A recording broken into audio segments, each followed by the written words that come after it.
मेधा, तुम यहाँ बॉम्बे में? अब मेरी बात सुनकर पता नहीं तुम्हें दुख होगा या खुशी होगी, लेकिन तुम्हारा पति एक काबिल वकील है, मुझे जीतने का एक भी मौका नहीं दे रहा। केस अभी तक चल रहा है? हाँ, सुनील वर्मा का झूठ लगातार जीत रहा है और मेरा सच लगातार हार रहा है।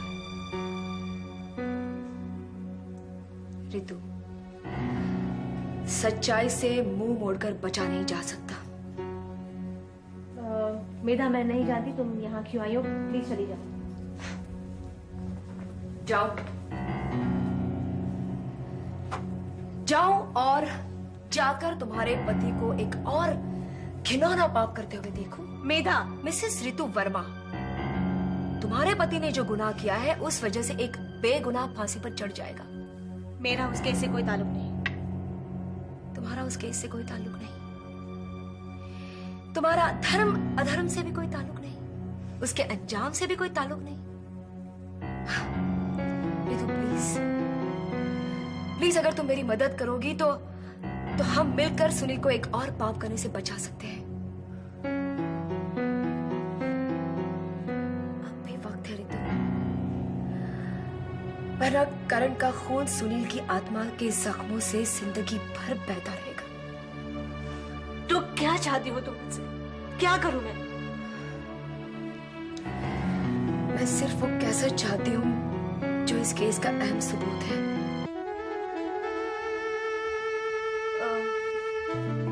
मुझे नहीं पता वो कैसेट कहाँ है। प्लीज रितु, प्लीज वो कैसेट मुझे दे दो रितु। मेधा, मैंने कहा ना एक बार, मुझे उस कैसेट के बारे में कुछ नहीं पता। किस कैसेट के बारे में? तुम्हें कैसे पता चला कि मैं कौन सी कैसेट के बारे में बात कर रही हूँ? रितु, तुम ये कैसे जानती हो कि मैं किस कैसेट के बारे में बात कर रही हूँ? इसका मतलब है कि बंसल वाला कैसेट तुम्हारे पास है, तुम उसके बारे में सब जानती हो ना रितु? रितु, जानती हो ना तुम? हाँ, मैं सब जानती हूँ। प्लीज वो कैसेट मुझे दे दो रितु। वो था मेरे पास, वो नहीं है अब मेरे पास। मिटा दिया मैंने उस सबूत को, तबाह कर दिया उस कैसेट को।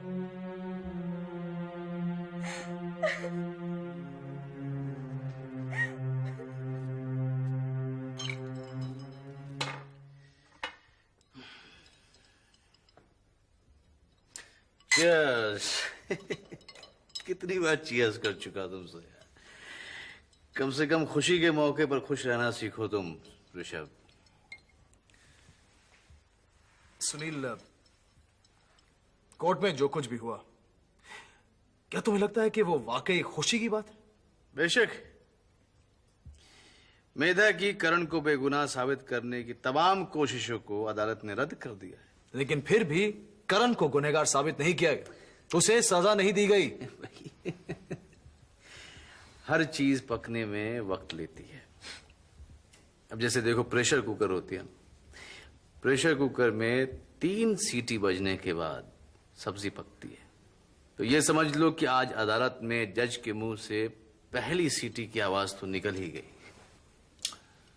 बुरा मत मानना सुनील, लेकिन मुझे तो ऐसा लगता है जैसे हमारे लिए खुशी बहुत ही ओवरड्यू थी, इसलिए कोई भी बहाना बनाकर हम लोग अपने आप को ही खुश किए जा रहे हैं। बल्कि मुझे तो ये लगता है कि ऋषभ मल्होत्रा का खुश हो पाना बड़ी मुश्किल सी बात है, वरना जो हमें खुशी मिली है भाई बड़ी मुख्तसर सी खुशी है, आपको पता नहीं है। सुनील, जिस भाषा में जज आज बात कर रहे थे वो भाषा मेरी समझ में आती है, और मैं इतना समझ पाया हूं कि करण की सजा कुछ दिनों के लिए टल गई, और इतने दिन काफी है मेधा के लिए अपने केस को मजबूत करने के लिए। देखो, जो बेसब्र आदमी होता है ना, उसे हवाई जहाज की रफ्तार भी धीमी ही लगती है। तुम सब्र की बात करते हो सुनील। करण को लेकर मेरा सब्र जो है, उस बारे में तुम कुछ नहीं जानते, कुछ भी नहीं। भाई मुल्क का कानून तो नहीं लांघ सकते ना करण को सजा दिलवाने की। मुल्क का कानून इस बुनियाद पर बना है कि भले ही 9 गुनहगार सजा पाने से बच जाएं, पर एक बेगुनाह उसको सजा बिल्कुल नहीं मिलनी चाहिए। लेकिन करण बेगुनाह नहीं है। हाँ, और उसे सजा मिलनी चाहिए। ऑफ कोर्स नहीं, और यही तो हमारा केस है। पर न्याय अपनी गति से हो, उसमें हम कुछ नहीं कर सकते। अब जज साहब जो हैं वो हर सबूत, हर सफाई, हर गवाह, हर इल्जाम को जांचने परखने के बाद ही सजा सुनाए। देखो सुनील, मैं ये सब कुछ नहीं जानता। मैं सिर्फ इतना जानता हूं कि करण को उम्र कैद की सजा मिलनी चाहिए, ताकि हमारी दुनिया से वो हमेशा हमेशा के लिए अलग हो जाए। ठीक है, फिर सजा क्यों? सिर्फ फांसी की सजा दिलवा देते हैं। नहीं सुनील, फांसी नहीं। मैंने कभी ये नहीं कहा कि करण को फांसी होनी चाहिए। बस तुम इसे लंबी सजा दिलवा दो बस। लेकिन सुनील, फांसी नहीं। हाँ, फांसी। Relax relax relax. तो फिर आज दिन भर के लिए इतनी मेहनत काफी है। तुम जाओ भाई, जाके सो जाओ। मुझे भी बहुत जोर से नींद आ रही है। भाई हमारे ये सोने का वक्त है और डिफेंस के जागने का वक्त है। जाओ जाके रिलैक्स करो, सो जाओ। बाकी मुझ पे छोड़। फांसी नहीं है। बिल्कुल। टेक केयर यार।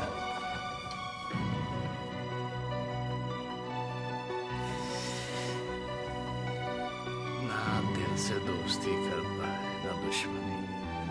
ऋषभ मल्होत्रा, ये खामी है तुम में। डिसाइड करो यार, करना क्या है।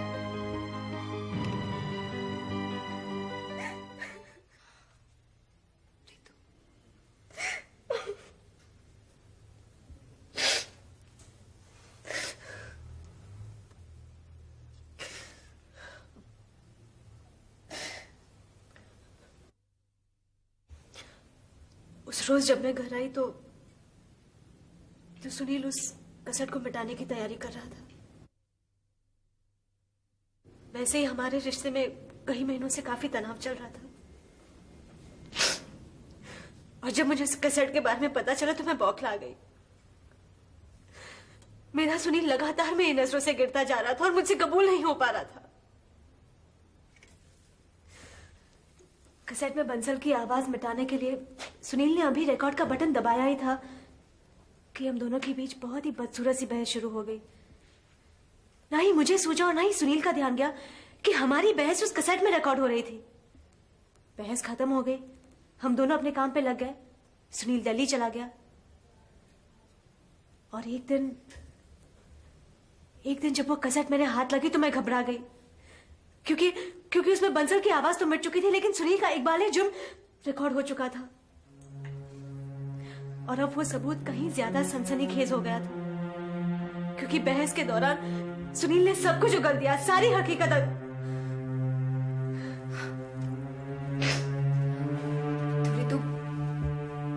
तुमने क्या किया उस कैसेट का?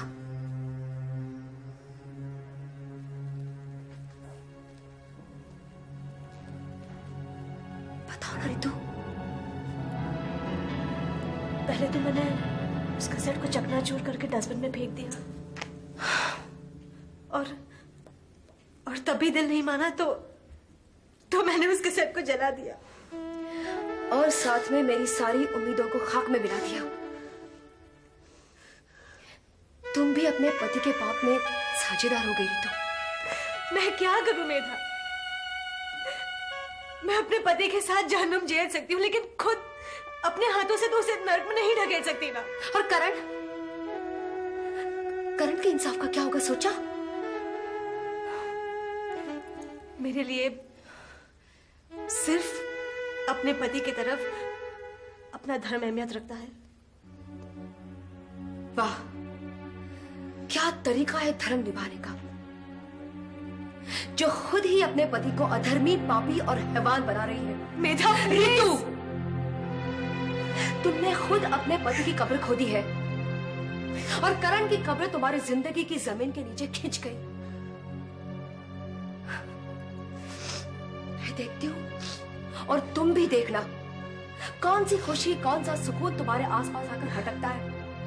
करण तो फांसी चढ़कर एक झटके में मर जाएगा रितु, लेकिन एक बेगुनाह को फांसी देने के जुर्म में तुम दोनों रोज सजा भुगतोगे, रोज एक मौत मरोगे रितु। तुम्हें क्या लगता है तुमने सही किया? तुमने अपने पति का जहन्नुम तक साथ नहीं दिया, बल्कि खुद हाथ बढ़ाकर उसे जहन्नुम तक तरफ खींच लिया है।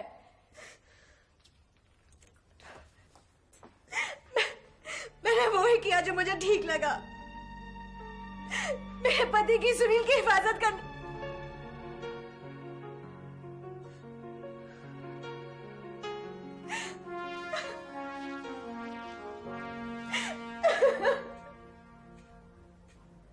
लो खाना खा लो। चेहरा मायूसी में डूबा हुआ है, नजरें झुका के रखी हैं। जो आंसू तुम छुपाना चाहती हो मैं देख सकता हूं गायत्री। पहले खाना खा लो, बातें बाद में कर लेंगे। गले से निवाला तो तब उतरेगा जब मैं एज ए स्टार्टर तुम्हारे मुंह से कुछ आशावादी बातें सुनूं। निराशा इतनी है कि मैं झूठी आशा का ढोंग भी नहीं कर सकती करण। इतनी भी खराब हालत नहीं है गायत्री। मेधा क्या कर लेगी मेधा अगर हर बात हमारे खिलाफ जा रही है तो?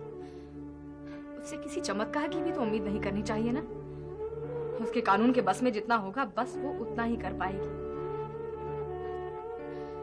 क्या जरूरत थी करण तुम्हें इस चक्कर में पड़ने की? मल्होत्रा इंडस्ट्रीज को बचाते बचाते अपना क्या हाल कर लिया है तुमने, और ये सब करके हासिल क्या कर लिया तुमने? मैंने शुरू से ही कहा था करण, इस चक्कर में मत पड़ो, वरना आगे जाके बहुत मुश्किल हो जाएगी। और देखो क्या हुआ। तुम्हें ऐसा लग रहा है क्योंकि तुम सिर्फ मेरी हालत देख रही हो। तुम्हें यह नहीं दिख रहा है कि मल्होत्रा इंडस्ट्री आज भी जिंदा है।